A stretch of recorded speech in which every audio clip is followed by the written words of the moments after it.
મિત્રો, આપણી આ ટેકનિકલ સાઇટ ટ્યુટોરિયલ માટેની ચેનલ છે, પણ આજે એક સ્પેશિયલ વુમન્સ ડે છે.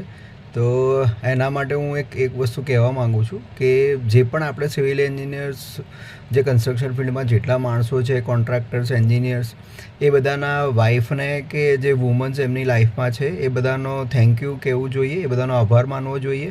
કારણ કે આપણા સિવિલ એન્જિનિયર્સની અને કન્સ્ટ્રક્શનવાળા માણસોની લાઈફ થોડી અનસર્ટેન હોય છે.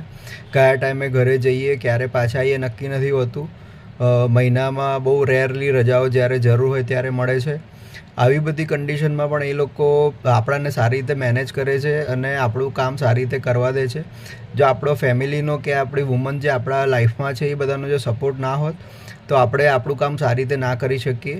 એ બધા માટે એ બધાનો થેન્કફુલ રહેવું જોઈએ. અને વુમન્સ ડે તમારા જેટલા પણ ફેમિલીમાં કોઈ પણ જેટલી પણ વુમન હોય એ બધાનો તમારે આભાર માનવો જોઈએ. કન્સ્ટ્રક્શન વર્કર્સ, કન્સ્ટ્રક્શન એન્જિનિયર્સ એ બધા એમના ફેમિલીની વાઈફ કે એમના ફેમિલીમાં જેટલા પણ વુમન છે એ બધાના સપોર્ટ વગર આટલું બધું આગળ ના વધી શકે કે શાંતિથી પોતાનું કામ ના કરી શકે. ટાઈમે એમ લોકોને ટિફિન આપે, ટાઈમે જમવાનું આપે અને બધું મેનેજ કરે, થોડુંક સેક્રિફાઈસ આપે, રજાઓનું સેક્રિફાઈસ આપે.